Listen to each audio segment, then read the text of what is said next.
Greetings. Happy Monday. Welcome to the Steve Deace Show here live and on demand on BlazeTV, radio, and podcast. I am here doing something I rarely do. Wear the jersey of a team I absolutely don't like. Not that I have anything against them. You were calling them the Spirit of the Ages team. Correct. 3 months ago. I really don't like them, but I'm here to represent for Harrison Butker. And I kind of feel like since I'm wearing that jersey here today, we got to come with a bit of an edge, maybe even more than we typically do. And I am prepared to do that. And my goal is by the end of today's show, you're going to say, that'll preach. That is the goal with today's show. Before we get to that, I'm Steve Deace. He's Todd Erzin. He's Auron MacIntyre. We are brought to you by our friends over at First Cup Coffee Company. They are the Patriot-owned coffee company with a flavor for every freedom-loving American. If you want to try it today, you can and get 10% off if you use my last name. Deace is your promo code. When you go to firstcup.com, use the promo code Deace at firstcup.com. Firstcup.com, promo code Deace. And if you subscribe, you'll get an additional 10% off for the life of your subscription as well at firstcup.com. Promo code Deace. All right, coming up on the show here today, we have been debating and fighting over the life issue as a culture now we've begun the second half of a century on this. It has been over 50 years now that we have been debating this. We are only a couple of weeks away here from the anniversary of the Dobbs decision that overturned Roe v. Wade. And yet it seems as if after that watershed moment, we've all kind of gone back to exactly what we thought beforehand. And the Republican Party is going back to talking points from 2011. And we're acting as if really nothing has changed here. And this is really just an issue of political calculus. My goal next hour is to alter that thinking. And I think it is time for an extremely, and I'm emphasizing extreme, but an extremely blunt discussion about what it is we have been debating for so long. I mean, we've debated, a lot of it gets lost in legal mumbo jumbo.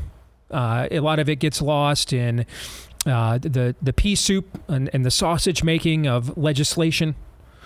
A lot of it gets lost in polls and statistics. But what exactly is it? What is it? What are we discussing and debating? And what has all of this energy been utilized on behalf of over the last half a century plus now with the OG culture war in modern America? Next hour, we're going to go there. And so you do not want to miss it. That'll be on the next hour of the show.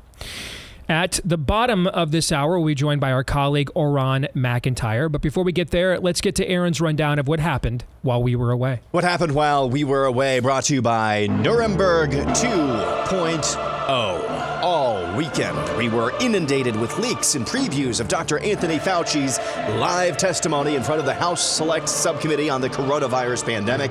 We learned over the weekend that Fauci, in previous testimony, admitted he made up social distancing and masking guidelines, among many other dastardly lies. Surely this will be the time. This is the testimony. This is the final hearing to hold someone accountable. As the crowd gathered, reports are there were whispers of Nuremberg 2.0 and "you killed my grandmother" directed at Fauci as he took the stand. This is the man. This is the evil. Dr. Fauci is the villain of 2020. He deserves everything that's coming to him. This is it, the real deal. Prepare the gallows, Dr. Chairman Brad Wenstrup. You have the gavel. You have the power. Unleash hell. Thank you for your decades of public service. You served your country through multiple epidemics, pandemics, and health crises. I do want to say I'm sorry about the threats that you have received. As someone who's been shot at and received threats as well, my heart goes out to you. This should never happen in America. Regardless of any disagreements we may have, you chose to serve, and I want to extend our appreciation and gratitude. I want to thank you publicly for working with our Doctors Caucus during Operation Warp Speed and the time you spent with us and Dr. Collins. I also want to thank you for your willing cooperation with the Select Subcommittee. You have voluntarily sat for more than 14 hours of testimony and are appearing voluntarily today. This is more than we can say about other witnesses we have called, and we appreciate it. Well, we tried. And now a Making It Rain update. Donald Trump was convicted in a Manhattan jury late last week under an obscure legal theory called Donaldus in nubilo die, which is Latin for Donald Trump on a cloudy day. Rubicons were crossed. Civil wars were declared. Normies didn't stand for this. All the usual fare online from the usual suspects. However, the Trump campaign announced over the weekend they raised more than $50 million after the news of his conviction. Joe Biden, your thoughts? Are you worried that this could happen to you someday? Somebody comes up with some charges and tries to bring you into court after your term? Not at all. I didn't do anything wrong. Alex Soros, son of billionaire left-wing donor George Soros and the heir to his dark money network, perfectly articulated why Donald Trump has faced the legal warfare he has. Quote, Democrats should refer to Trump as a convicted felon at every opportunity. Repetition is the key to a successful message, and we want people to wrestle with the notion of hiring a convicted felon for the most important job in the country. You know, it's nice when they just come out, drop the pretense, and just tell you exactly why this is happening. In other news, Salem Media Group has issued an apology and said it's going to halt distribution of the film 2,000 Mules and remove both the film and the book from its platforms. In a statement posted to their website, Salem Media Group Incorporated apologized specifically to one Mark Andrews, a voter from Georgia, falsely depicted illegally voting in the film. The Georgia Bureau of Investigation cleared Andrews of wrongdoing and found he was legally dropping off ballots for members of his family. Andrews filed a defamation lawsuit against Salem, as well as the team behind the movie. Some good news. Oklahoma Governor Kevin Stitt signed a proclamation late last week, making June a, quote, month for life in the Sooner State. Elsewhere, amongst those celebrating that other thing this month, at a parade in West Hollywood, California, the Federal Bureau of Investigations marched in a pride parade. Yes, that same FBI who calls parents at school board meetings and trad Catholics terrorists is marching in pride parades, rainbow flags in tow. Who could have seen this coming? WNBA rookie Caitlin Clark was assaulted on the court by somebody named Kennedy Carter on Saturday. There's not really much to add. Anybody honestly looking at Clark going to the WNBA knew this kind of thing was going to happen, and a lot. And finally, my new favorite, every single corporation on June 1st. Are you gay? Yes, I am. Are you gay? Yes. Are you gay? Yep. Are you gay? Yes, I am. You? Yes. Are you gay? Yes. Are you gay? Having a good time? Are you gay? Yes. Having a good time? Right on. You bet. Are you gay? And that's what happened while we were away. Aaron's montage brought to you by our friends over at Birch Gold. We recently had some monumental news that no one is talking about for the first time in history. The interest we pay on the national debt surpassed every individual budget item except Social Security. Is that bad? Most people don't think so. I guess not. No. That's right. The U.S. now spends more money on interest than on national defense or even Medicare. And it's only going to get worse as big government continues to spend like drunken sailors, and that's apparently what the people want. No one running this year is running on actual serious rollback on the size and scope of government. Nobody is. So that's why savvy investors, central banks, and concerned savers are turning to gold, something not tied to the inflated U.S. dollar. And you can too with the help of Birch Gold. For over 20 years, Birch Gold has helped thousands of Americans protect their savings by converting an IRA or 401k into an IRA in physical gold. To learn more, text Steve to 989-898 and claim your free, no-obligation info kit on gold. That's text Steve to 989-898 to get your free info kit on gold and find out why they've got countless 5-star reviews at Birch Gold by texting Steve to 989-898. So, Friday, the verdict in the Trump case comes down. We had a long scheduled day off, had an opportunity to appear at Kevin Sorbo's Rise Up Con for Christian and faith-based filmmakers down in Pigeon Forge, Tennessee. And met a lot of really cool people down there. Heard from a lot of folks that are fans of The Blaze and our show, and especially of Nefarious. So that was very cool. Had a very productive dinner with much of the Believe team, and Sean Patrick Flannery was there discussing the future of the Nefarious franchise and several iterations. So it was very worthwhile. But of course, this is the day the verdict comes down. We're not there.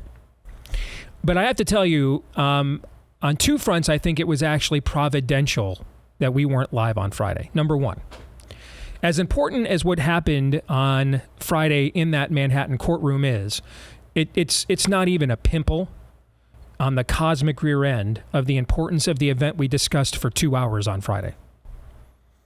I mean, the most important event in all of human history will be the return of Christ. And the only thing that even approaches it for second would be the first coming of Christ, okay, culminated in his resurrection. So nothing's more important than that. Nothing is. And in a strange way, I think it was good the way that it providentially worked itself out, that we ended up having that conversation almost as a reminder, you know, something we taped several months ago with Gary DeMar. And that was, with this going on in the backdrop, it was kind of a reminder, stay on target, right? Keep your eye on the prize. Where are we ultimately going here? Number two is it gave me an opportunity to try to look at this differently. And how do I analyze this with a biblical worldview? And that might sound strange at first because you're like, well, I mean, it's lawfare, it's political. I mean, I'm not exactly sure where a biblical worldview comes into play. Did you guys see where Alvin Bragg went over the weekend? I did not. You didn't? Did you see where he went over the weekend, Aaron? No. He went to his church and got a standing ovation. And I mean, his pastor basically anointed him essentially Joan of Arc. I mean, he's a hero of the faith. You know, we've talked on the show before that theologically, I mean, Todd coming from a Catholic point of view, for example, theologically, there are differing views on this program, as there is within and historically has been within Christianity, about the prophetic whether or not there needed to be a new Israel to usher in end times events, and whether this Israel is it, or whether it has some form of prophetic importance and how prophetically important it is. And that was a big topic of the conversation we had on Friday with Gary DeMar, who's got what would be kind of a dissident view of that, you know, from mainstream evangelicalism, right? Mm-hmm. But we've also noted when you look at the way the enemy behaves towards Israel, it can be biblically debated how much prophetic importance this iteration of Israel has, but we also cannot ignore either. I mean, from literally the minute that this charter was enacted, what is it, May 15th, 1948, like 5 minutes later, wasn't like 5 Arab countries declared war on Israel, like literally in the next nanosecond, right? Yes. So whether we can debate this, you know, using the scriptures in a theological sense, or in maybe an eschatological sense, we theologically, though, also cannot ignore, regardless of which of these camps you're in. It is very clear the enemy treats this country, the size of New Hampshire / New Jersey, with a certain amount of theological primacy. Fair? Yes, correct. I mean, the amount of savagery and everything else that he points at that country indicates that nation has some level of strategic importance to him. Fair? Mm-hmm. I think, and this came to me, I spent a lot of time thinking about this in airports and on planes, working out this morning. You know, let me try to look at this from the inside out. And that thought occurred to me about Donald Trump. Now, I don't like Donald Trump most days. I don't really hide that. I don't think that's breaking news to most people. His persona doesn't really line up with what I think in many cases should be admirable in a leader. I don't think that necessarily he has a lot of really high integrity or character.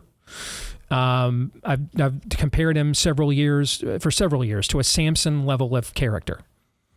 Nevertheless, Samson also judged Israel. Samson also plunged the temple of Dagon, the fish demon worshipped by the Philistines, plunged it into the ground, desecrating that altar, and doing away with scores of enemy soldiers.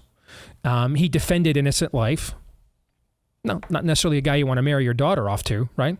But there's more to Samson's story than just those aspects, correct? Yes. And regardless of whether or not you're in the Paula White, I mean, the Lord has anointed Trump king. She literally said this recently. And I would dare not go against the king. Going against Trump is like going against the word of the Lord. If you're in that camp, or you're in the camp that you're just beyond nauseated about all of that to the point that it actually turns you off from voting for Trump, just like we did with Israel for a second, and I'm not drawing a moral or theological equivalency. I'm drawing a situational one. I think this is very important to note this distinction. Always. Okay? But if we set those two camps aside, Cheeto Jesus says and Orange Man bad, if we set both those things aside, we do have to admit to ourselves, do we not, that the political enemies here, who often are are the manifestation of our spiritual opposition, right? They do seem to treat this cat a lot differently than they do other people. There does seem to be a level of hatred and seething for this dude that just has not existed for many other people that we, lined up to represent us in eras past. Some of that could be the conflict that is raging now is more open than it was in the past. Some of it could be the rough spots of his personality necessarily provokes people. That's into the math, right? Okay. But that can't possibly account for all of this level of, all right, we're going to take some obscure campaign finance law and let's do 34 felonies that have 4 years of maximum prison sentence apiece, okay? 4 years maximum prison sentence apiece, times that by 34, okay? I mean, you know what I'm saying? There's another major ingredient in this formula here that goes beyond this guy's persona and even how the stakes have been raised in this era where the spiritual conflict is more open and out in the open than it was 10, 20, 30 years ago. Fair? Yes. They clearly, the enemy clearly sees that this dude, for all of his various faults, and there are many, and my inbox is still full it still gets on a daily basis, at least one note from some of you that suffered because of the unrepentant mistakes he made down the stretch of his presidency with COVID and Operation Warp Speed.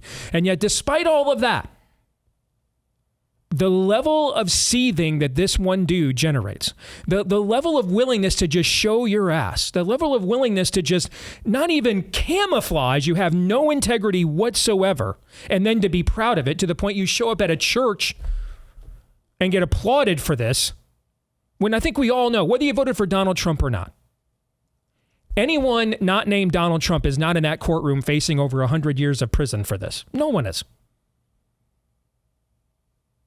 Well, Stevie, they went after him running for president because he saw this was coming, so he ran for president to make it look like they were going after him for running for president.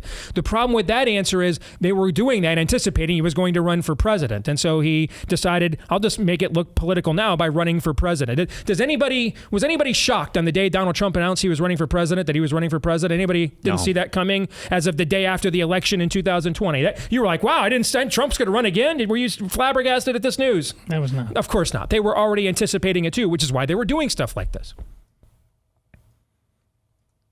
It is very clear there is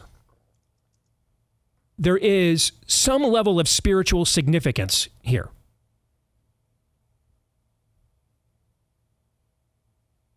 And so therefore, I think we need to try, and a lot of people that are going to do this better than me, have bigger shows than me, they've already looked at this. They're on their second day of show since I just got back from this convention, looking at this politically and philosophically and demographically and legally. And a lot of them, frankly, know more about that stuff than I do. So I want to look at this from a biblical worldview. That's what we do.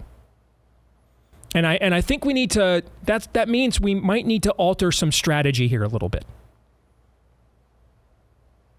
First of all, this idea that there's going to be uprisings in the streets and civil wars, and none of that's going to happen. That might be great for branding, I don't know, but people did not, nobody rose up and went Harper's Ferry to defend their loved ones getting told that they couldn't work without taking a toxic genetic serum and their kids couldn't go to school or play sports without taking it or wearing a mask, and you needed to let your loved ones die alone in a nursing home for an indeterminate amount of time. I don't know. I just kind of think a billionaire that half of America has already decided, and in a lot of cases, frankly, unjustifiably, that they won't give a chance to. They won't look at him at all. Okay, no matter how high inflation gets, I have a hard time believing he's kind of the Franz Ferdinand here. I'm not buying that.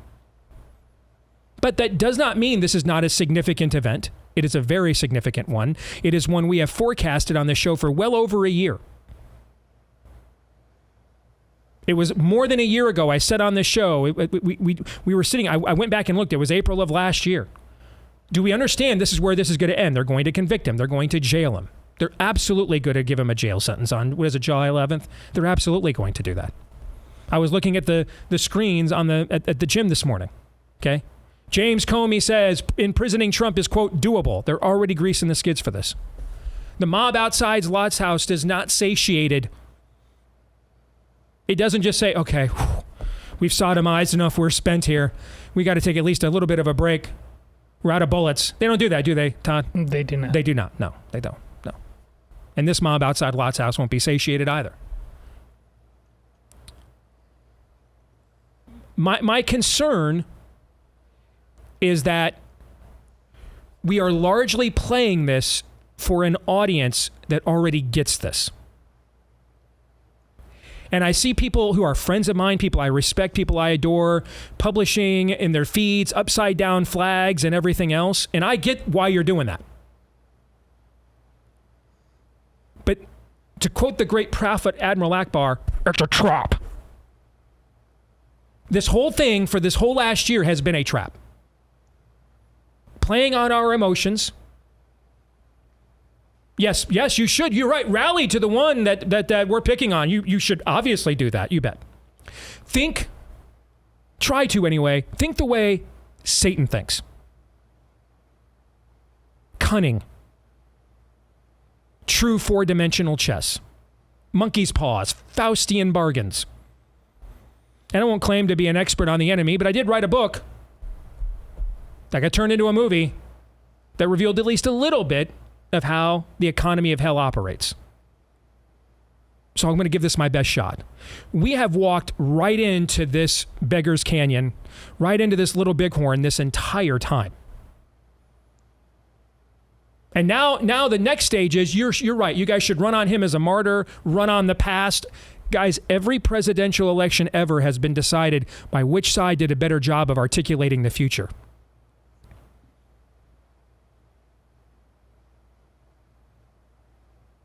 Well, I've got Republican parents who weren't going to vote for him again, but they already voted for him once. Twice. Maybe they weren't going to vote for him again, and now they're going to. You see what I'm saying? Largely people that already get this. And okay, cool. You know, Trump did not lose in 2020. Well, lose in 2020 because he did not do well with Republican voters. He did exceptionally well. It's the normies we have to win over. And they're completely caught in the enemy's grip. They're comfortably numb, man. He's got them right where he wants them. Can't be bothered. Ain't no thing. We got to win some of those people. So I think we need to acknowledge the spiritual condition they're in and message them accordingly, rather than giving them the message we want to give them. Trump is king. Trump is exalted. Trump is martyr. Trump is Joan of Arc. To go against Trump is to go against the word of God. They've heard all that, and they're a no. And this is another example where a lot of times what plays within the certain sliver of our bases that monetize all of our shows and networks and platforms literally doesn't play anywhere else. And so there's this conflict a lot between what monetizes and what actually mobilizes. We are behind organizationally. You got Steve Bannon saying all this stuff I said all of last year. Now, I saw that over the weekend. No, there's no campaign, no plan. There never was a plan. I asked all these questions, anticipating we were getting to this day a year ago. There was no plan. So, I'm going to give you a brief plan. If I were running Trump's campaign in light of this,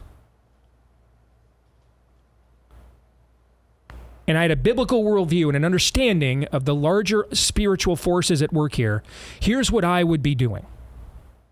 I would be anticipating there will not be a debate on June 26th. That entire debate's going to occur, or is it 27th? One of those dates. That entire debate comes down to, can they drug Joe Biden enough that he can intelligibly and decipherably look at Donald Trump for just one soundbite and say, "They didn't. You're getting above the law. The law. You just you're a disgrace. You had sex with a porn star, or your pregnant wife was at home, and you paid her house money." Can they drug him with enough Adderall to say that, to turn that into a soundbite? That's the only reason they're going to have that debate. If they can drug him enough to say that in a way that they can turn that into a soundbite so people understand it, Joe Biden will show up. If his body's reached a resistance level to the Adderall and the morphine and whatever else is in that cocktail from the White House apothecary that he can't do it, they're going to cancel it. And they're going to say, hey, we don't have to debate convicted felons. So it looks like they can say we were willing to debate him, then he's a convicted felon. We don't have to debate convicted felons. Or if he's capable enough to give him, because anytime this conversation turns to issues, Joe Biden's going to get destroyed. Every issue that matters in the country is worse since he took over. Every one.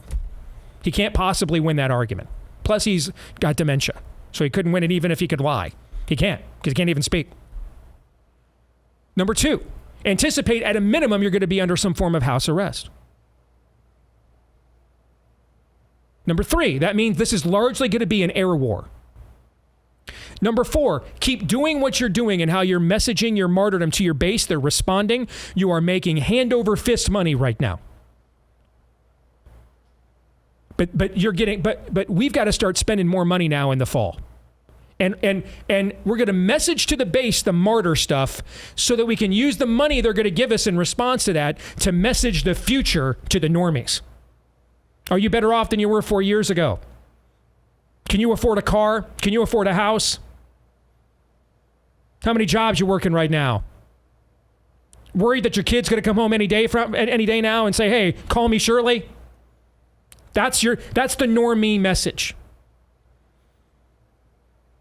I'm here we're to make America great again. There's actually, I think, more people that want to make America great again now than there even were in 2016. But you have to give them the message they're willing to buy, not what you want to sell. Those are two totally different messages. I know Trump is king, that's the message everybody on the right has, and let's go full prophet of Baal and cut ourselves on Mount Carmel to show I'm willing to exclaim it even more. I will post an upside down flag 27 times in my feed. You'll do it 23. That's great, but that won't win a single normie voter, and they won't see one of those. Just like Todd likes to say, the answers to the past or the future are found in the past. The route to avenge the past is by winning the future politically, messaging-wise. Take advantage of the spiritual complacency of these people. Pound them with commercials. Pound them. Take all this money you're raising right now. Get as many dementia ads out there as you can. As many are you better off than you were 4 years ago. And start doing it now. Now, when it's cheaper now. Third, anticipate that any day between now and June 30th, the Supreme Court's going to rule on your immunity for that D.C. case. And have your vice president ready to go right after that ruling. And this person needs to be someone who can be essentially the candidate proxy. Anticipating you're going to be under house arrest or some form of detainment, that they can go anywhere. They're basically the candidate. This is your son in whom you are well pleased. They're the heir of MAGA, and that's not Doug Burgum or any of these fools. They're the heir. Someone that could be president from day one. Somebody that the rest of those normies could be like, I don't know if I'm up for more mean tweets, but this person looks okay. And they're at Trump's age, they're probably going to be running the country anyway.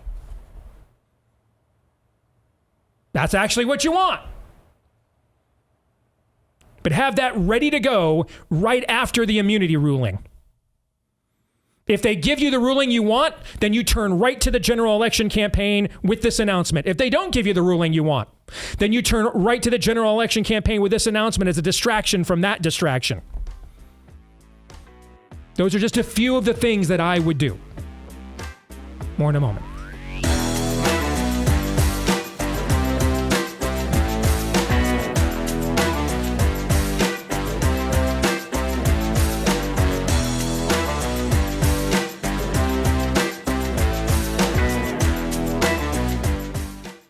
Delicious and high quality, Magic Spoon has reinvented your favorite childhood cereals to taste great, but each serving contains 0 grams of sugar, 13 to 14 grams of protein, and just 4 to 5 net grams of carbs per serving. It's wholesome, high protein, gluten-free, grain-free, soy-free, so you can relive those moments watching your favorite cartoons. Plus, it's just 140 calories per serving. They've got new flavors like the limited edition oatmeal cookie and honey graham. There's fresh-baked classics that taste even better when you mix them together. So head to magicspoon.com/Deace to get a custom bundle of cereal to try the magic for yourself. And don't forget to add their limited edition honey graham and oatmeal cookie flavors. Be sure to use the promo code DEACE at checkout to save $5 off your order. That's promo code DEACE at checkout for $5 off your order. And Magic Spoon, so confident in their product that it's backed with a 100% happiness guarantee. So if you don't like it for any reason, they'll refund your money. No questions asked. Again, go to magicspoon.com/Deace. That's magicspoon.com/Deace and use the promo code DEACE as well. Let's bring in our friend and colleague, Auron MacIntyre. You can check out his new book, by the way, The Total State, which I was proud to give an endorsement to. It is good to see you again, Auron. How are you, brother? Great. Thanks so much for having me, and thanks for the endorsement. Really appreciate it. Very well deserved and very welcome. I want to talk about a path forward following what happened on Friday. And I got into this a little bit, and to me, I think there are two battlefronts moving forward here. One is imminent, which is this particular campaign.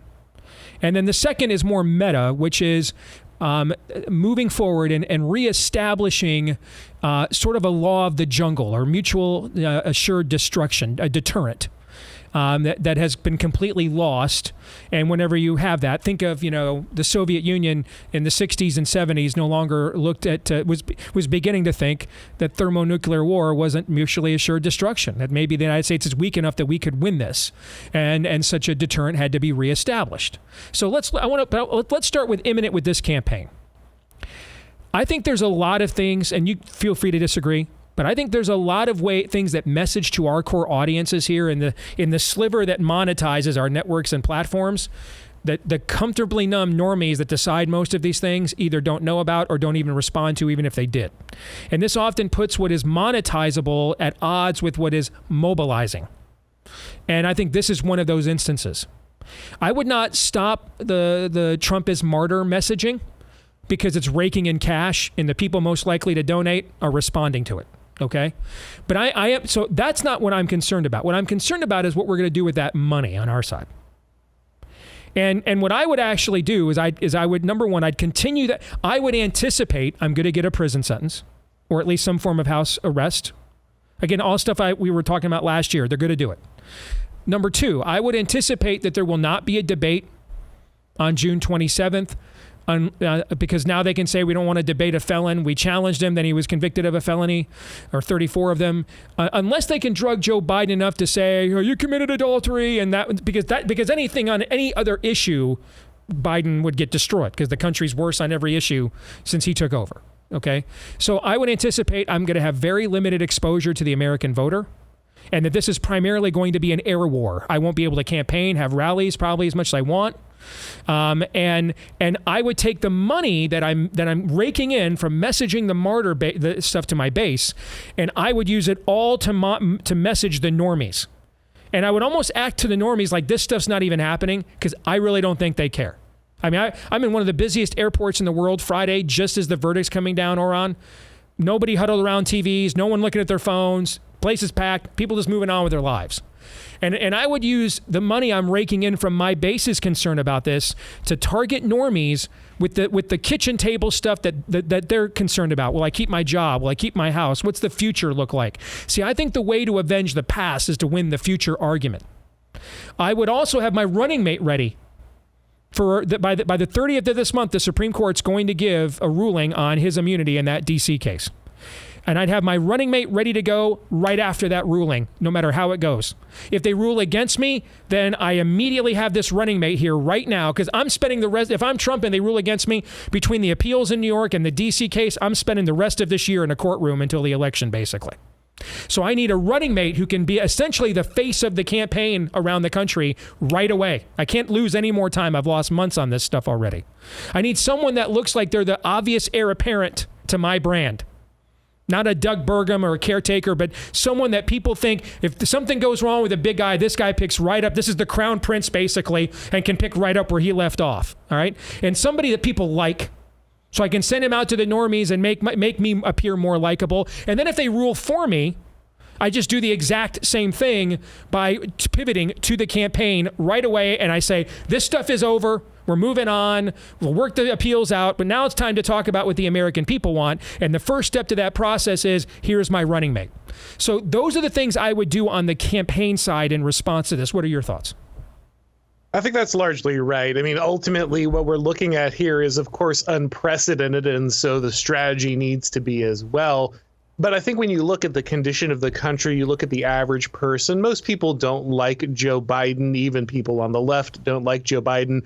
They don't like the economy. They don't like the open borders. Most people can tell that their life is materially worse than it used to be. And so the only thing that would actually have you voting for Joe Biden is if you've bought entirely into the messaging that Donald Trump is, the next Hitler, and he's going to bring the Handmaid's Tale and all of the terrifying fascism that's going to follow, all these things that they're constantly parroting about Donald Trump. I think the vast majority of people already have their minds made up about Donald Trump. They know who he is. They know his track record. They have probably got their idea about what they're going to do set in stone. But of course, if you're going to have the money, like you said, ultimately, that is where you need to go ahead and shift things. Now, I do think that how the votes are going to be cast and the process of the election are probably far more important than the messaging of the election, to be honest. And I do agree that you probably want to make sure that you have somebody who's relatively young, relatively competent, like somebody who can go ahead and take over that position right away. I do like somebody like a J.D. Vance in this slot for that reason, because Trump is old. You want to have somebody that you feel like is going to be able to take this over if something goes sideways. But ultimately, what's really happening here is that our entire system is on trial. It's not Donald Trump on trial. It's not his specific crime or lack thereof that's actually being decided. The question here is, are we still a constitutional republic capable of going ahead and mediating our differences through institutions? Do we have enough social fabric left to do that? And the Democrats are pushing pretty hard to make sure that the answer to that question is no. Ultimately, that's really the value that Trump had going forward in this election, one way or the other. He's living out a narrative cycle. I know a lot of people don't like Donald Trump. I am on board with most of the criticisms of Donald Trump. But ultimately, what we're facing is the institutions themselves tearing their own eyes out to try to get this guy. And I'm not really sure that campaign messaging, while I agree with all of your assessments here, is really the crucial factor. What we're really watching here is whether or not our institutions, the credibility of them, if elections can actually hold up at all in this scenario. Well, that's a segue to the second part of this conversation then. I don't think in the grand scheme of things, it is a crucial factor because of the conversation we're about to have. But I do think, Auron, many of the people that are going to determine how much of an audience or a platform people like you and I are going to have in the future to have this broader conversation, they can't see beyond the typical nature of ebbs and flows of the system. And so it kind of is to them, if that makes sense. If you understand what is going on, you understand that much of the points of this campaign have largely already been proven by the events of what occurred on Friday, and the narrative die is already cast, and there's a larger conversation that needs to take place. But most people don't understand that, and really probably can't even be bothered to think about the election itself, let alone beyond it at this stage. But let's think beyond it. There's this huge debate happening right now about, is the Constitution dead? I actually think the debate is more fundamental than that.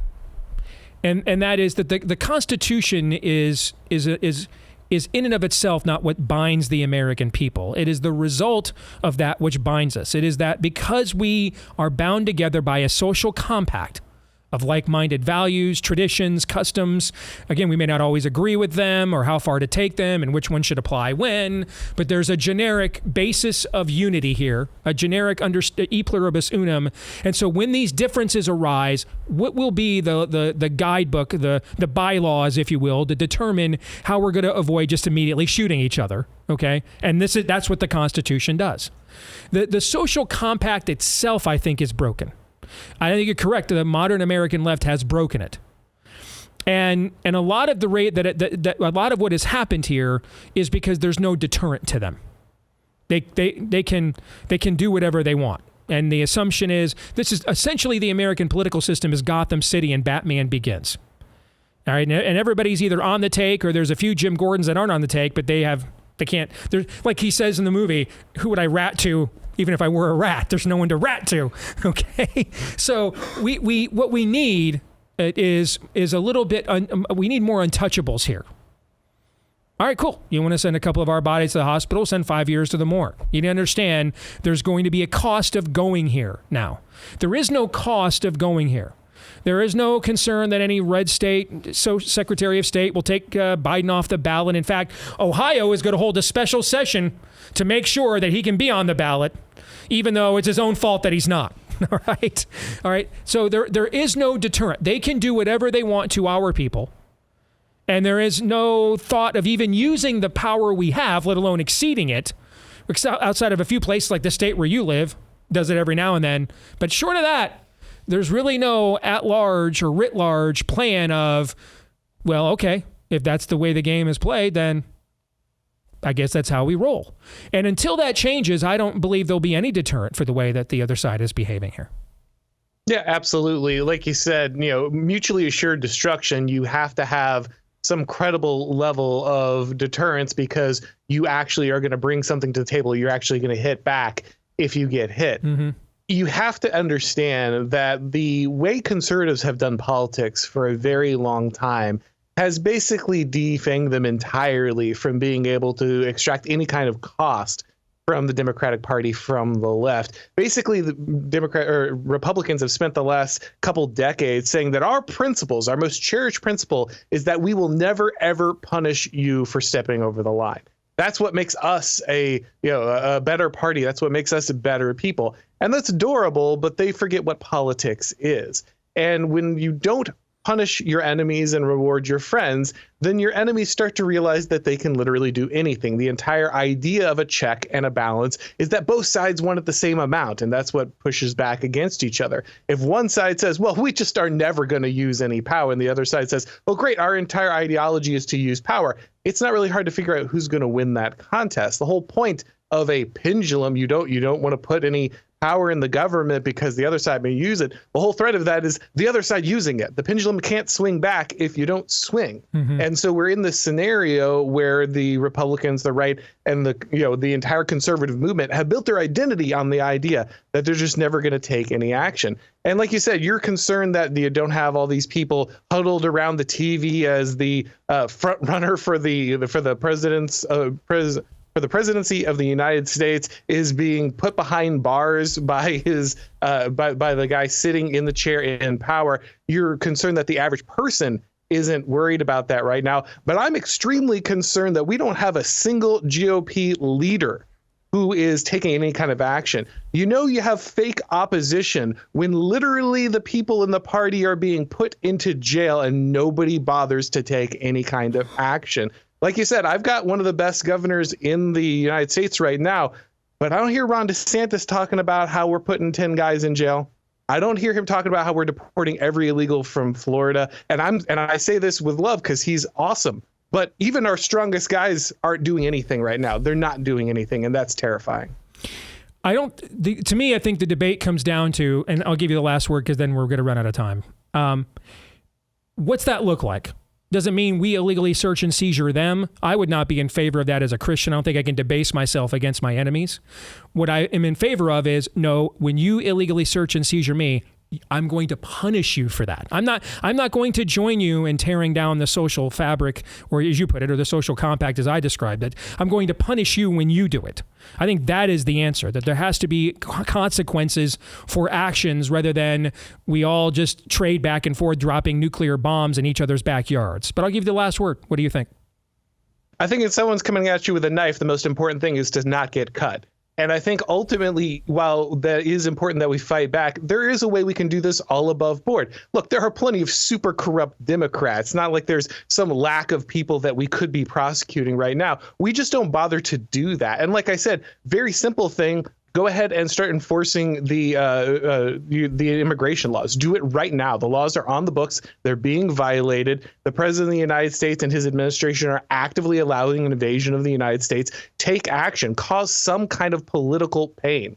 Do something. The idea that you have to go ahead and manufacture stuff, you got to sprinkle evidence somewhere. We don't even have to do that. We just have to actually apply the law. Just a little bit of pressure in those areas could make a difference, but we're not even bothering to do that. And again, that's what scares me. Good stuff. Check out his new book, The Total State. Auron MacIntyre. Good to see you, brother. Thank you.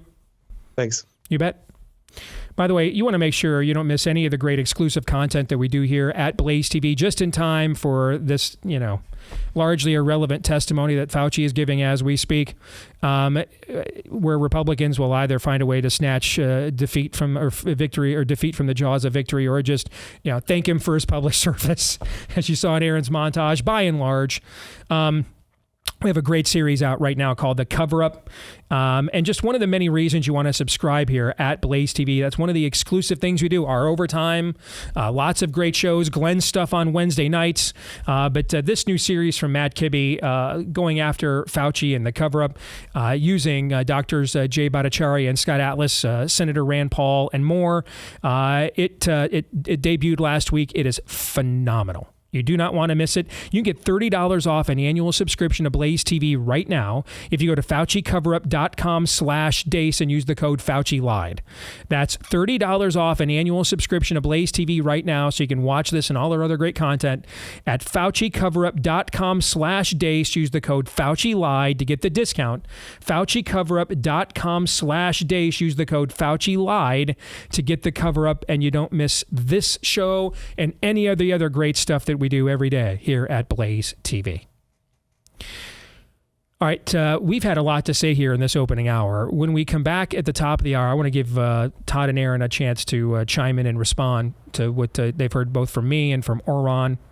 And then we're going to look at what has been the OG and remains the most divisive debate, culture war debate of this era. The issue of whether or not to continue murdering our own children. We're going to look at it in a way we haven't maybe looked at it enough here over the last 50 years. We're going to do that next hour. Stay tuned.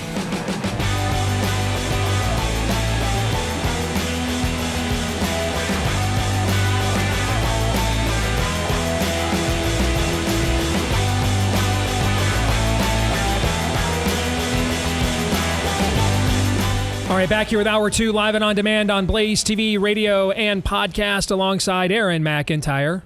No, I know you're used to seeing Aaron wear these jerseys, but I'm representing the man, Harrison Butker, today. I got mine over the weekend. I meant to wear it today, and I forgot, but I'm actually kind of glad that we're not matching. No, why don't we just take turns? Okay. Tomorrow you wear yours, I'll wear this again on Wednesday. Tomorrow, Thursday, you wear it again, I'll wear it on... Just make it Harrison Butker week. Yes. I think we might actually do that. Why not do that? I'm fine with that. I'm totally fine with it. Todd, you okay with that? I'm just wearing the company jersey. There you go. See, that was a test.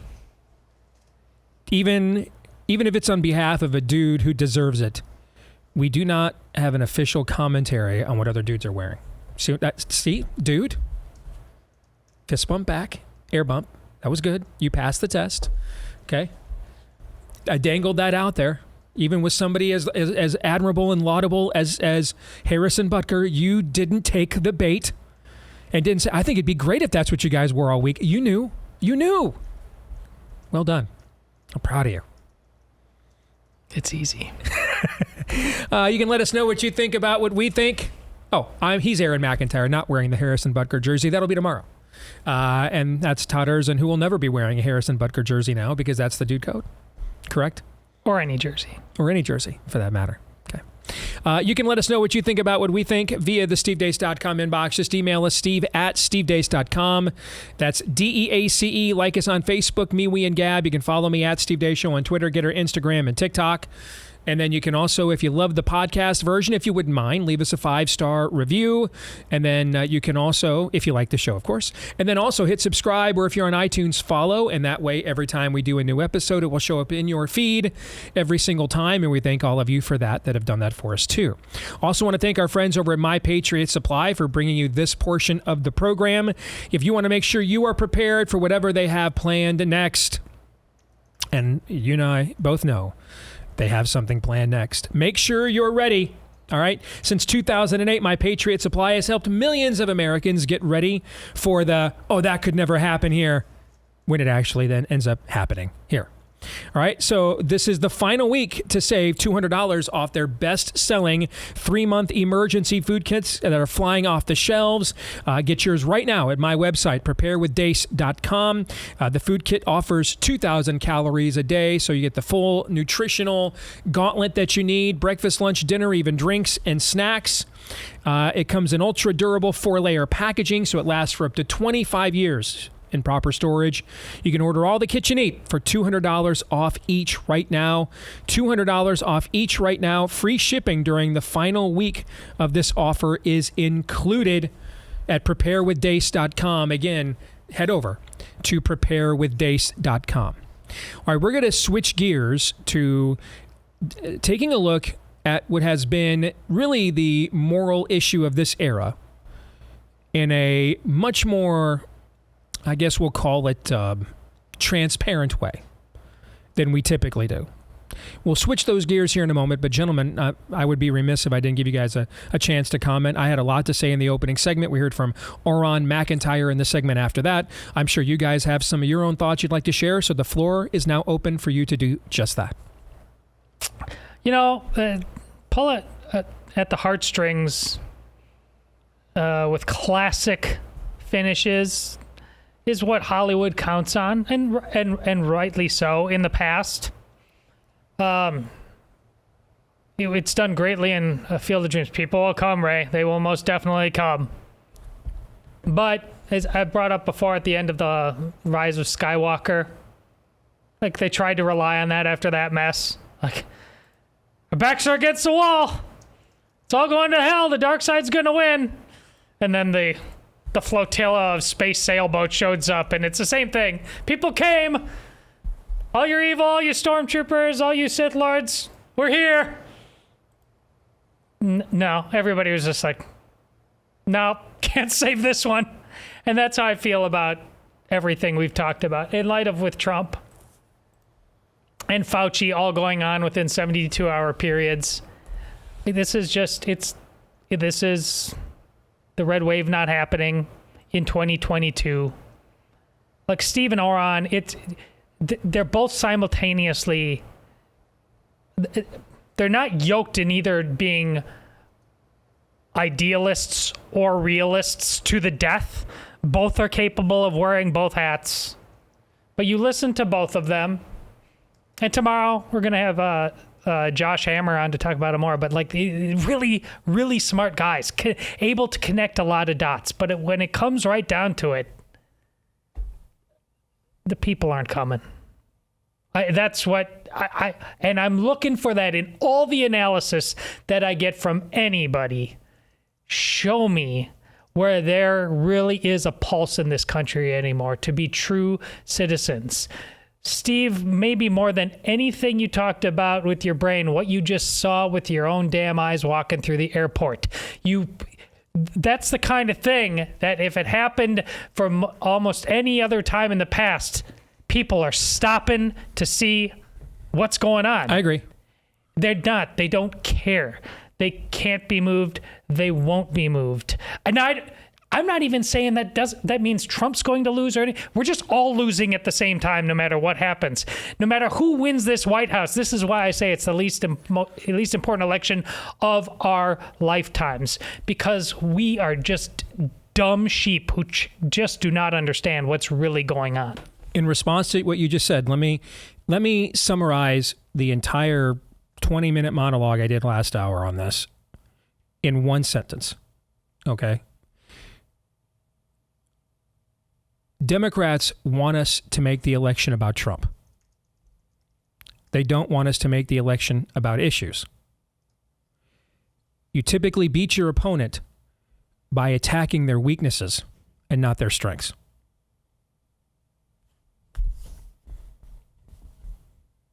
Or, as I used to say for many, many years, when elections are about personalities, who wins? Democrats. And when they're about issues, who wins? Republicans. Yeah, that's never changed. Aaron, what are your thoughts? Well, my version of your phrase, it's longer, so probably not quite as good, but nation of laws never have been. My version of that is Mama says law is as law does. The only law that matters, or the only laws that matter, are the ones that are enforced regardless of whether they're real or made up. What that is another way of saying is, in this era, the only laws that matter, the only power that matters is the power that's enforced. So yes, red state governors, red states in general, attorneys general, they need to start basically in a legal way rounding up prominent Democrats. There's easy targets. Heck, in our backyard here in Des Moines, don't we have a Soros district attorney? There's easy ways to do this. In Florida, I mean, they've removed how many district attorneys like that? There are ways to indicate, to communicate with our opponents domestically, legally, via lawfare, that, hey, we're not just going to go along with this. But as it always comes down to, the political will is just not there. It's just not. And it's not even I would say, well, not in the places that it matters. The political will just isn't there comprehensively. We have enough political will. We have enough to make these things move. For those of you listening, I've got my two hands up in the air and I'm moving my thumbs around. We've got enough political will to tweet civil war, Rubicon's crossed. Mm-hmm. The normies aren't going to stand for this. That's where our political will, by and large, starts and stops at the end of our thumb tips.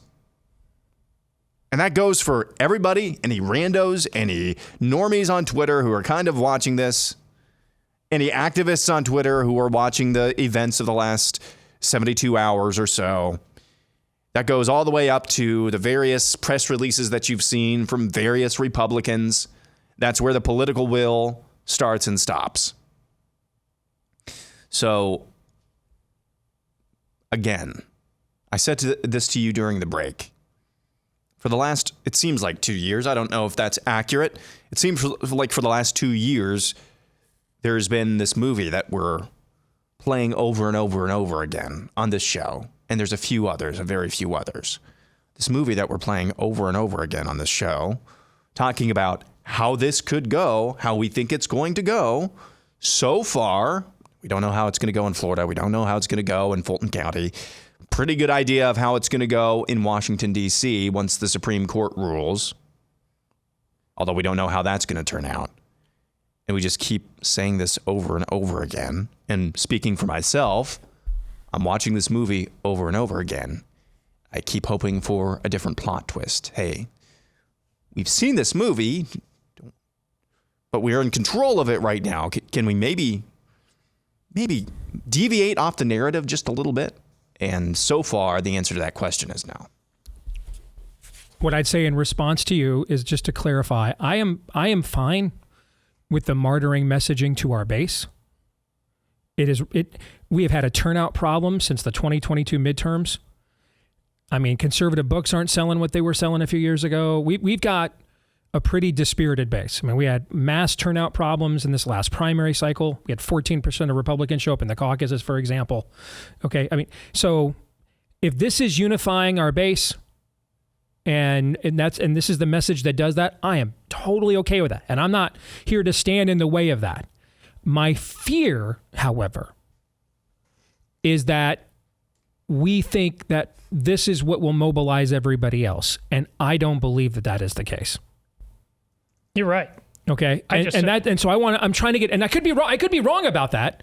No, but since all last year I sat here and told you they're going to find him guilty, they're going to put him in prison. This is going to go down. What is the plan? Do we know what happens if he's under house arrest? Can he campaign? All the things we're going to be discussing here the next couple of months between now and when this sentencing happens, and then between now and June 30th when the Supreme Court decides on his immunity, all the stuff that we sat here all last April, May, June, and July and talked about is all going to happen now. Okay, so I'm trying to get ahead of the next round of this.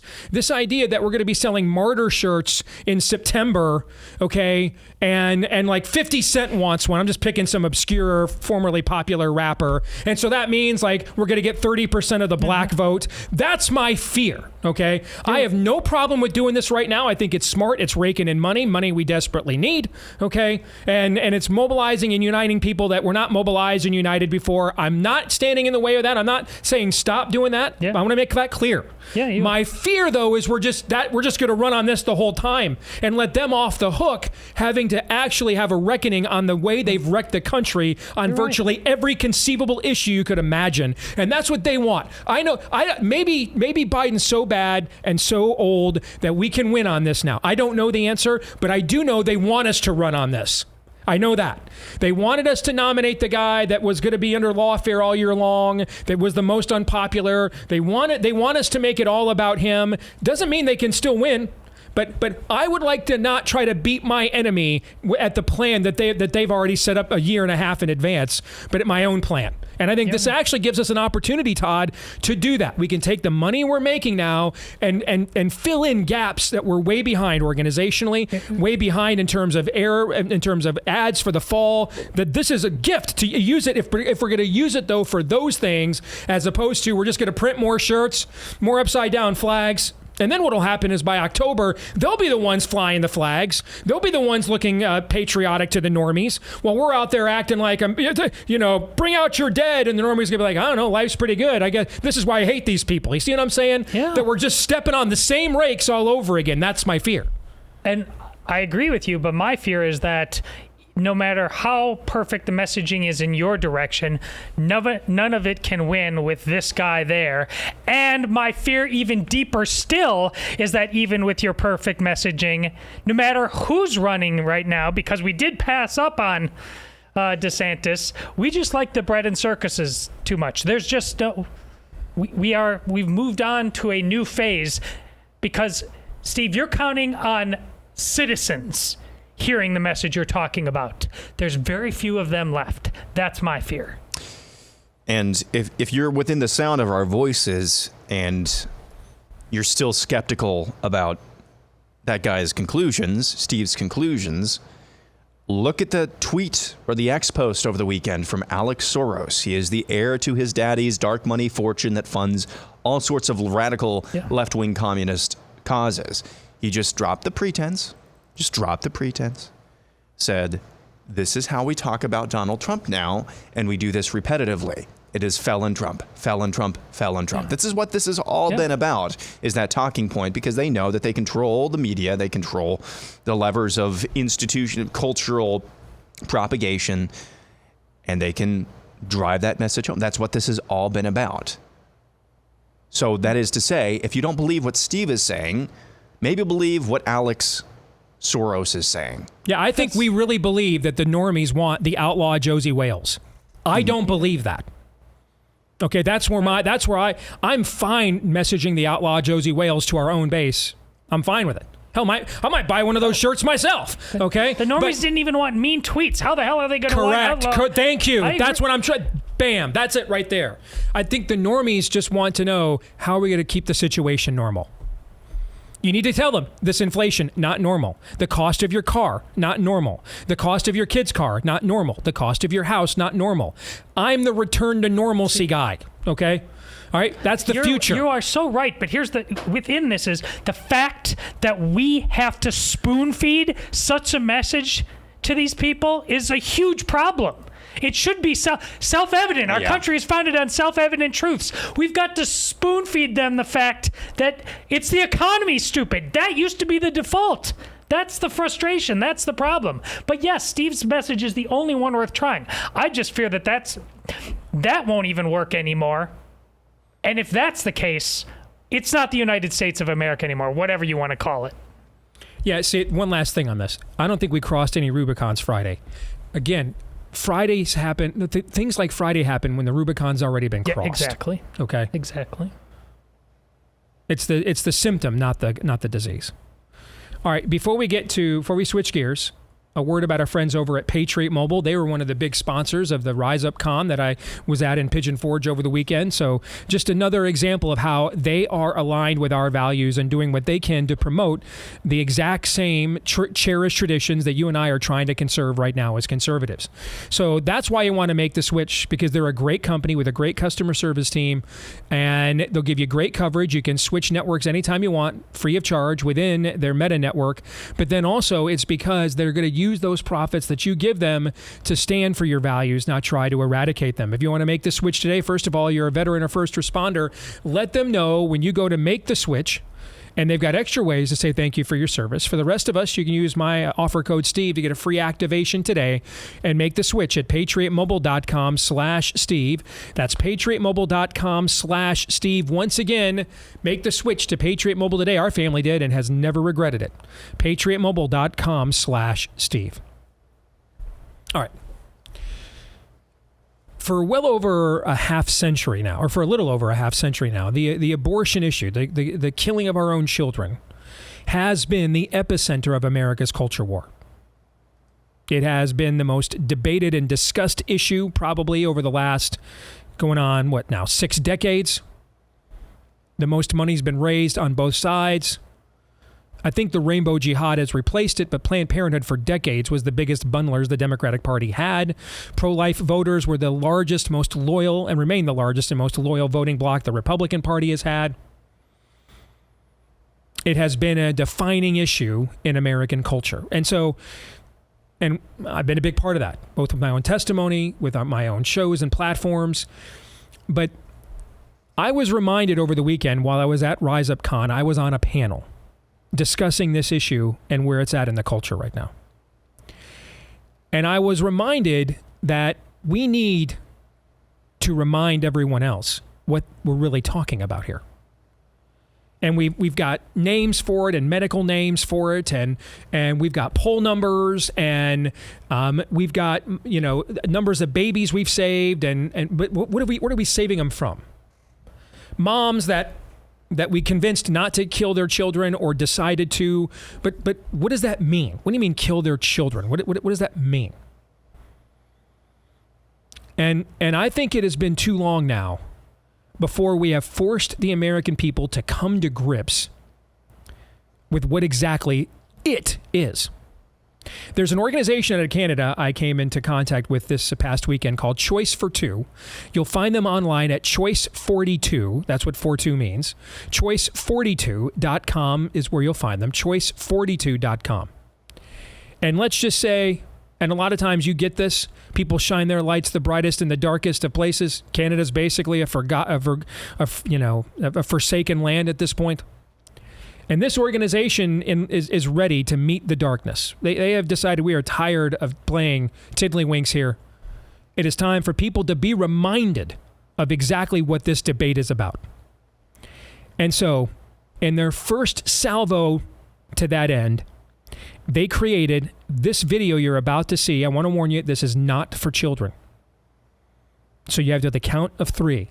3, 2, 1. You have been warned.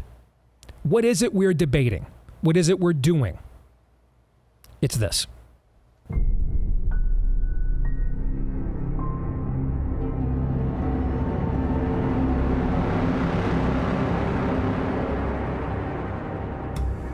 I just arrived at work as the hospital's lead sonographer and was looking at the patient's schedule for the day when my boss told me to go immediately to the OR. The surgeon was requesting ultrasound guidance. That was all the information I was given. I had no idea what I was walking into. I wheeled the ultrasound machine into the OR. The patient was already sedated on the operating table. Plugging in the machine, I waited for instructions from the doctor. He barked at me to place the ultrasound probe on the patient's pelvis so he wouldn't perforate her uterus. Still confused about the procedure, I did as he asked and realized the woman was pregnant. She was in her second trimester, so I easily determined the gender of her baby, a little girl. Stunned, I watched the doctor thrust a catheter into the amniotic sac. The fetus dodged the catheter and tried to hide in the top of her mother's uterus to get away. In horror, I watched as he inserted a forceps clamp and grabbed her tiny leg. She writhed around in pain, trying to break free, but there was nowhere for her to go. Then the doctor pulled hard until her leg ripped away from her body. She recoiled and violently twisted around in pain and curled herself into a tight ball. But it was no use. The clamp grabbed her arm and she struggled to pull away. Her movements weakened now because she was dying. He pulled her arm off of her body. My vision blurred. My eyes filled with tears. The child again curled herself into a tight ball, but again, the device grabbed her other leg and it was ripped from her body. By now, her heartbeat had slowed significantly, but she was still alive. The clamp grabbed her last limb and ripped it off.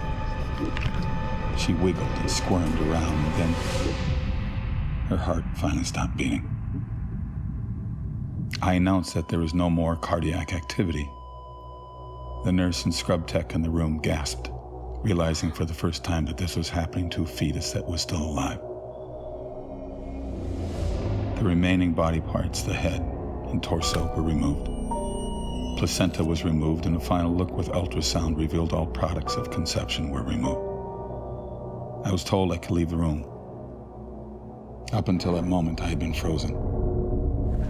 I silently removed the ultrasound machine from the operating room, went directly to the locker room, and threw up. I quit my job at that hospital shortly after. I told my boss I would never again participate in that type of procedure. I was having nightmares and could not escape the memory of what I had witnessed. I would never again assist in the murder of a child. It was over 20 years ago, but it's just as vivid in my mind today as the day it happened. The saddest part is that this procedure is still happening today. People have no idea we are murdering babies in this way. They think it isn't a person, that it's just a mass of tissue. I'm so sorry for what happened to this little girl, for what I did to her. I'm sorry, sweetheart. I'm so sorry.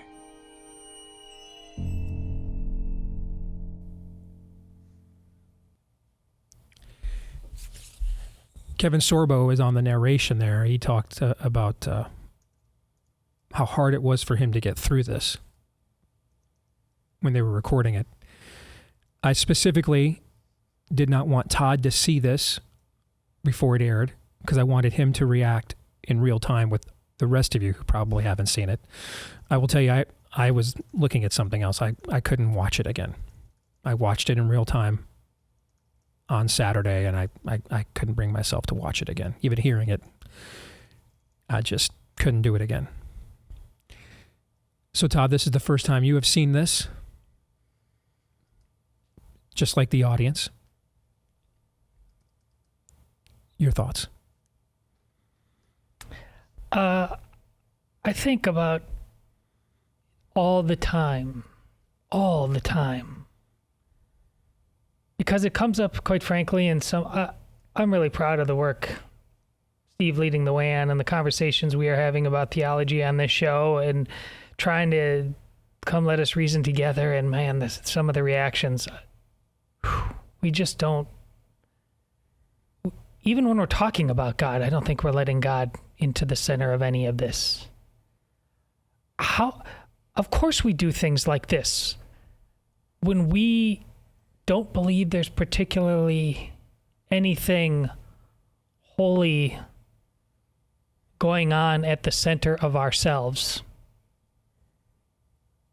Even as a Christian amongst fellow Christians, we have so neutered our witness collectively. That's inevitable. That's inevitable. There's just people out there, they have no sense of the divine. The divine is utterly foreign to them. So, I've seen the real thing of that, not just the cartoon version, and that's enough to make you throw up. I've seen it, and it happens all the time. But it's really a perfect extension of what I just got done talking about earlier this segment in terms of politics. We aren't citizens anymore. We aren't saints anymore, trying to be. We are all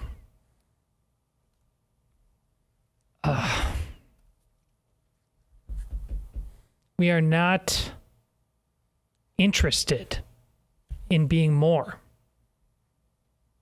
We just aren't. That's where would you yet be struck? Isaiah 1. A lot more places, apparently. A lot more places. The reason I think about this all the time is because of my children. And hoping to have grandchildren one day like Steve now has. It's going to be rough, folks. It's going to be really rough. Just when you're confronted with the truth about what it is we're truly debating here, I use that in the scare quotes for those of you listening, when you're confronted with the truth illustrated so horrifyingly as viewers just witnessed, you have to toss out, argumentation skills are good. Just toss those out. Philosophical approaches, those are necessary, but toss those out. If you are not struck to the core of your being with the horror of God's righteousness and what he hates, I think you need to check yourself.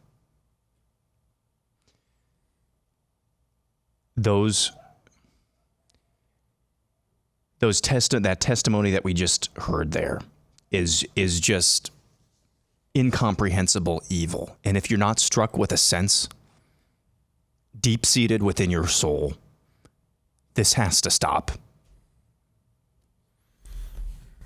Check yourself. I want to pick up right there on the phrase incomprehensible evil. When we come back, there's another video I want you to see next.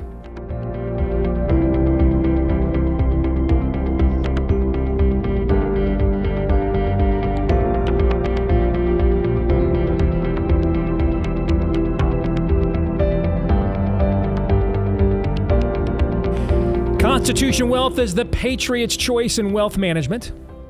Now, if you're one of those people that is trying to avoid, when possible, not always is, but whenever possible, you're trying to avoid doing business with people who hate you, why not apply the exact same thing and values to your investments, to your retirement? And that's why you want Constitution Wealth. They'll help you put together a solid retirement plan that will reduce your investments in spirit of the age, woke schemes like ESG, DEI, and more.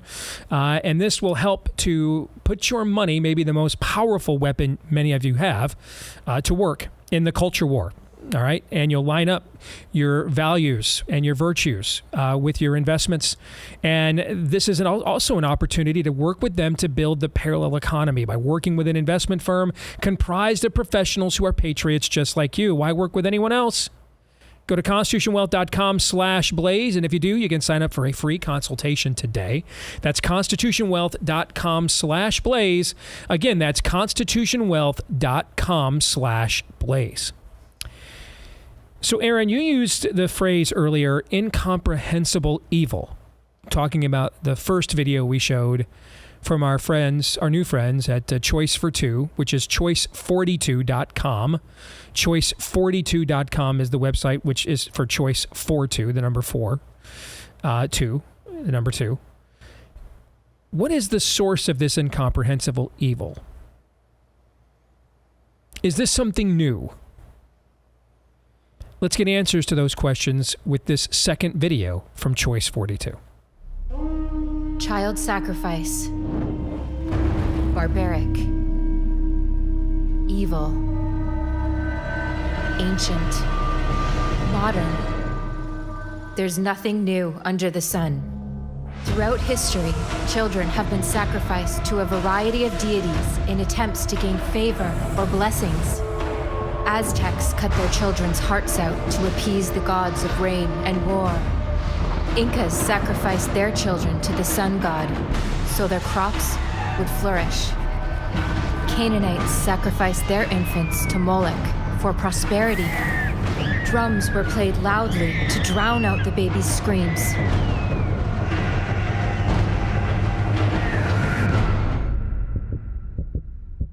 Child sacrifice never stopped, and we still don't hear their screams.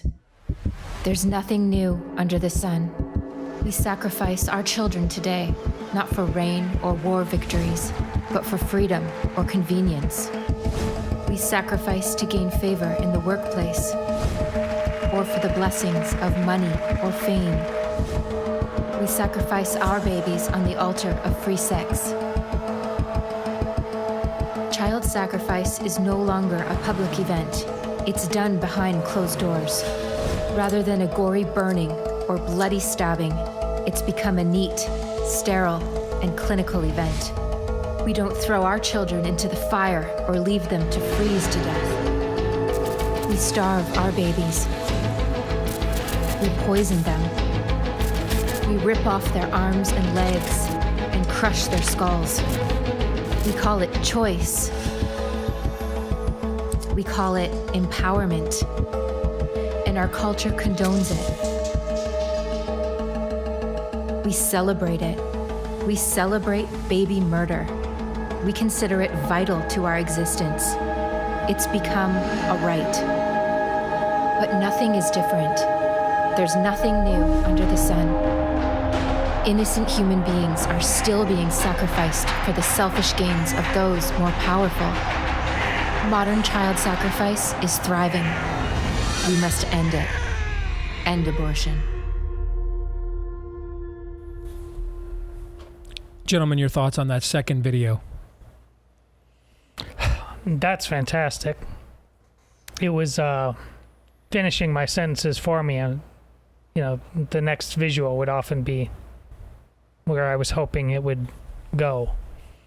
But there's a lot of false religion is at the heart of all of this human sacrifice. False notions of God. The same is true now. Now our worship of self, our narcissism, our idolatry, same thing. It's important to get at the connective tissue in a new way. We failed all the ways in the past to connect the dots in ways that matter to people. And the words that's not used in there, but applies way back in the day when they were doing this, is it's comfort. People were sacrificing an other so they could be comfortable themselves. I swear, it's important you understand this. It's not rhetorical flourish. This need to make that man in the mirror safe and comfortable all the time is a killer of the soul. It pushes God to the fringes. It mistakes who he is. And it flat out murders others in all ways, shapes, or forms. Look at now, we are in the Pride Month now. Look already, right out of the gate, the horrificness of what's already being reported, what they're just shamefully doing to make the earth flat for themselves. Everybody else must pay. So that comfort I talk about is not a new thing. That is timeless. That is embedded in that entire video. Look at that. In order to bring the cops on time, make it rain, We got to sacrifice the babies. But I don't want to hear about it or know about it, so let's beat those drums. That's what that is. It's making the people doing it comfortable. Everybody is so sedated right now in this culture. That's what we're not citizens. Citizens should not be like this. We're drugged. The idiocracy may have been prophecy, but the real idiocracy does not have a laugh track, folks. It murders people. It murders babies. Like that. Aaron? There is indeed nothing new under the sun. 1 John chapter 2:16, for all that's in the world, the desires of the flesh and the desires of the eyes and the pride of life is not from the Father, but is from the world. It's talking about fleshly desires. The verse before that, don't love the world or the things in the world, is talking about the created order. No, it's talking about the world, the fleshly world, our fleshly desires that would come from our fallen natures. And you see, I thought about that verse as it was going through what we sacrifice, the babies that we sacrifice in order to attain promotion at work, celebrity, economic status of some way or stripe. It's the lust of the eyes, the lust of the flesh, the pride of life. That's maybe a simple reading of that. Those things are of the world. God gives us desires. If they're not channeled towards Him, though, we eventually become like that. We either will sacrifice others for ourselves, or we will sacrifice ourselves for Him. That's the bottom line. One way or another, it's just so patently obvious and explicit in the sacrifice, or in the practice of human sacrifice, which we refer to as abortion, very medicalized term. It becomes more and more explicit as a society, as cultures turn away from the one who gives life. And that's where we are right now in this culture, in Western civilization by and large.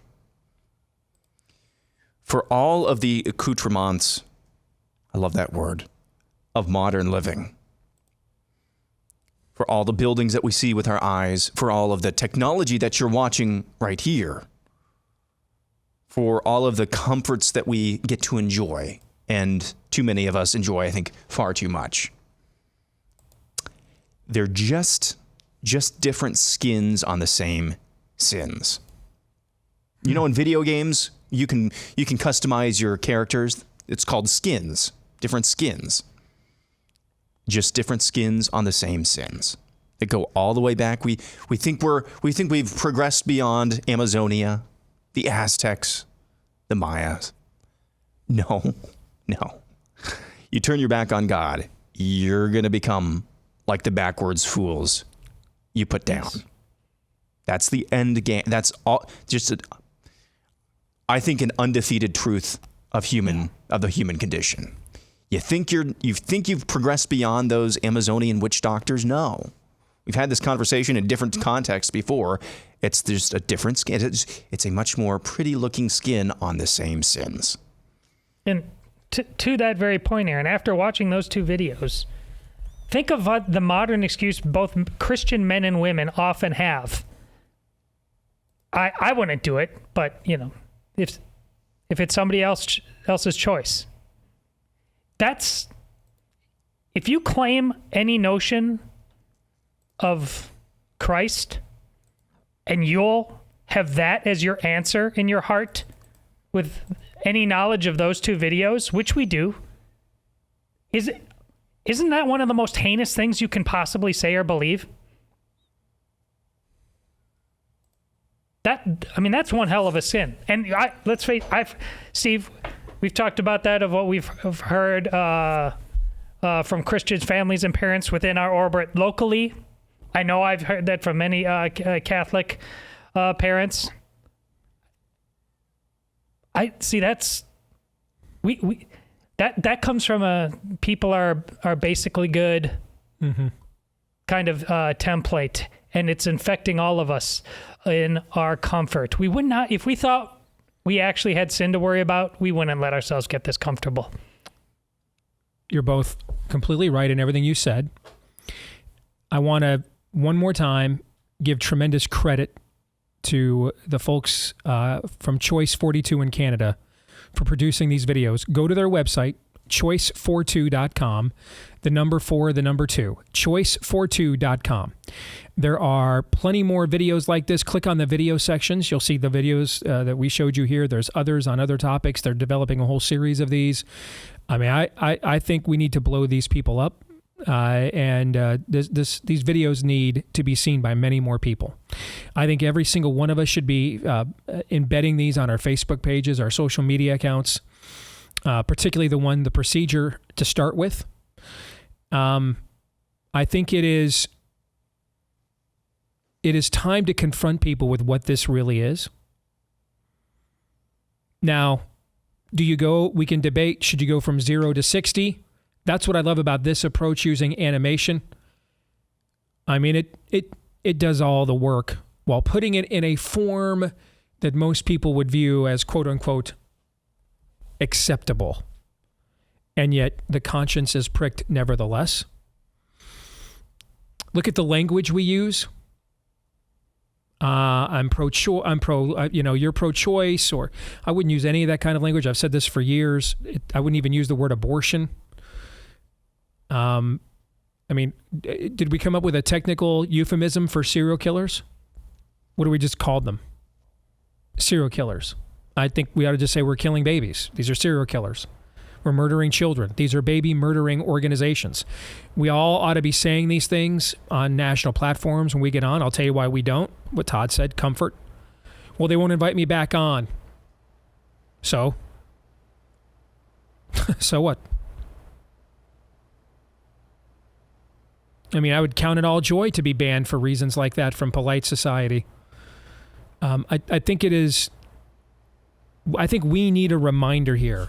If you're like me, and you sat here 2 years ago nearly in tears watching the shibboleth of the damned, Roe versus Wade, smashed, and would have never guessed in a million years that 2 Junes later, you'd be sitting here thinking, we're actually further behind than we were before we did that.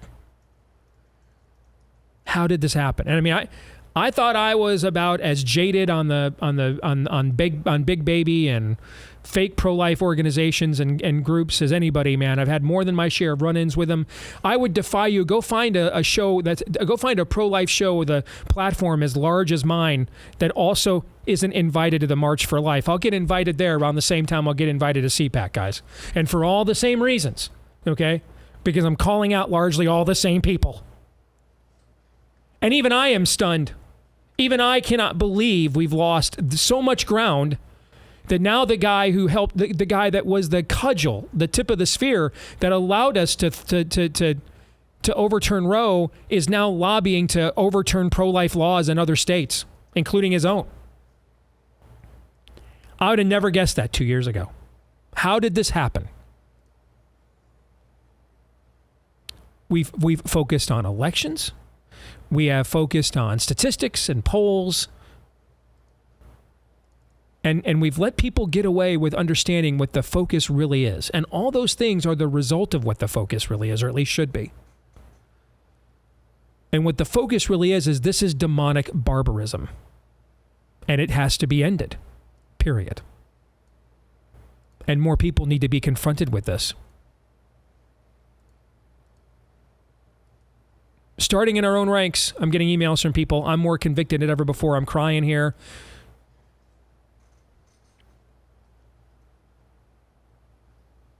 That's step one, for us to be reminded of what this is really about. What is going on inside these places? What's happening there? We know the end result of it. We see the barrels with the baby parts rolled out as medical waste. But what took place from the time the woman walked in there to commit murder, and then the barrels of baby parts came out the back door? What took place in between? And after all, if this is like any other medical, I mean, we've got the what's that woman's name? The Popper. where she pops like massive growths and massive zits and Dr. stuff. Pimple Popper. Yeah, she's doing that on TV. Okay. Let's test that, shall we? Are we sure it's just like any other medical procedure? If so, then shouldn't have any problems with these kinds of videos then, should we? Just science. Just science, after all. The science, even, perhaps. Which is the highest, most exalted kind of science these days, if it's the science. Indeed. Let's find out. And this is where you can take dominion where you are. Let's make these videos very popular. Now, there'll be some inconvenience. You'll get some blowback. Friends, family, you're radical, blah, blah, blah, blah, blah. Once was a man wearing sackcloth and ash, and he sat out in the middle of the street calling the king a whoremonger in broad daylight in front of the people, demanding he repent. His name was John. Jesus said of him, God incarnate said of him, no man born of women ever been more blessed than he. He was pretty radical. He was. He was. Not calling for you to be radical, but maybe just a little bit less comfortable. Romans 8:28.